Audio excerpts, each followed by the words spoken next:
India versus Zimbabwe का चौथा टी20 match आज खेला जाएगा। बात करेंगे आज इंडिया की प्लेइंग 11 की और क्या जिम्बाब्वे कमबैक कर पाएगा और सीरीज को बचाने में कामयाब हो पाएगा। 5 मैच की ये टी20 सीरीज है जिसमें से 2 मैचेस अभी इंडिया जीत चुका है और 1 मैच जिम्बाब्वे ने अपने नाम करने में कामयाब हुआ है।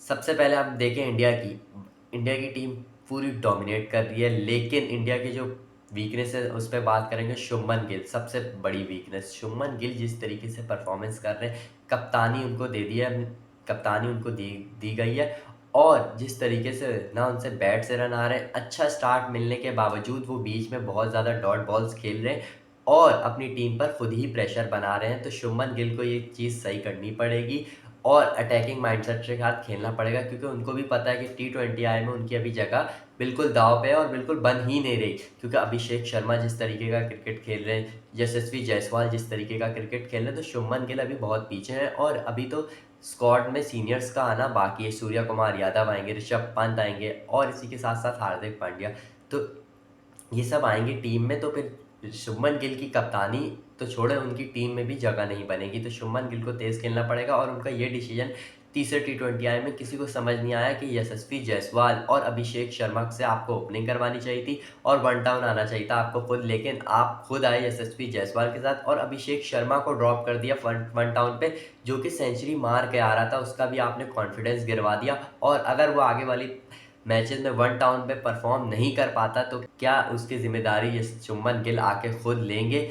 क्योंकि अब हमने इस मैच में भी देखना है कि क्या इंडियन की टीम सेम वही बैटिंग ऑर्डर के साथ जाएगी कि शुभमन यशस्वी ओपनिंग करेंगे, उसके बाद अभिषेक शर्मा और ऋतुराज गायकवाड़। बस सही बता रहा हूँ, ऋतुराज गायकवाड़ ने आके इंडिया की इज्जत ही बचाई थी तीसरे टी20 में। जिस तरीके से उन्होंने आके तेज खेल दिया, बहुत सारे लोग उन पर सवाल उतारे थे दूसरे टी20 में कि वो शुरू में बहुत टाइम लेते हैं। टी20 क्रिकेट यही नहीं है, अब क्या आना है आपने और मारना है और तेज स्ट्राइक रेट से अपनी टीम को फायदा पहुंचाना है। लेकिन ऋतुराज गायकवाड़ ने ये भी बता दिया कि मेरे पास दोनों गेम है, अगर टीम फंसी होगी, अर्ली विकेट्स गिरेंगी तो मैं आराम से खेल के टीम को मोमेंटम दिलवा सकता हूँ और एंड में जाके अपनी स्ट्राइक रेट भी हाई कर सकता हूँ। तो ऋतुराज गायकवाड़ ने जो क्रूशल रन्स बनाए थे वही एंड में जाकर कामयाब आए थे। सिर्फ 23 रन से ही जिम्बाब्वे हारा था इंडिया से। तो जिम्बाब्वे ने भी फाइट अच्छी दे रहा है। जिम्बाब्वे पहला टी20 आया, 116 रन बनाए जिम्बाब्वे ने और इंडिया को वो भी नहीं बनाने दिए, बिल्कुल प्रेशर में डाल दिया।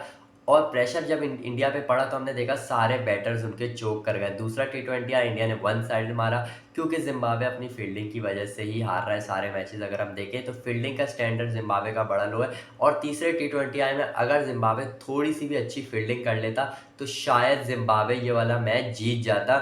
जिस तरीके से हाथों के वो कैचेस छोड़ देते हैं और जो ग्राउंड फील्डिंग, इतनी कोई गंदी ग्राउंड फील्डिंग जिम्बाब्वे वाले कर रहे थे।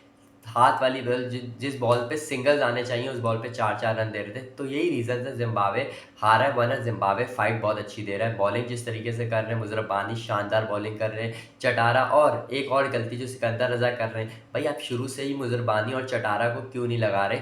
आप लगा देते हो स्पिनर को और उनको सारा मोमेंटम दे देते हो।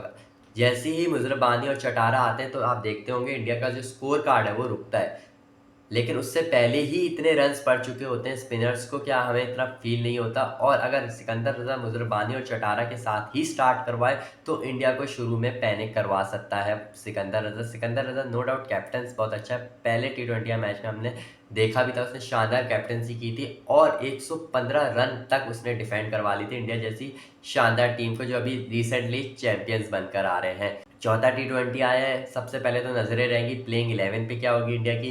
क्या कोई चेंज करेगी इंडिया या फिर वही सेम प्लेइंग 11 के साथ जाएगी? और बैटिंग ऑर्डर भी मुझे देखना है कि कौन कौन से प्लेयर्स को इंडिया कहाँ कहाँ खिलाता है। शुभमन गिल को मेरे नज़र में अभी वन टाउन चले जाना चाहिए और अभिषेक शर्मा और यशस्वी जायसवाल के साथ ही ओपनिंग करवानी चाहिए।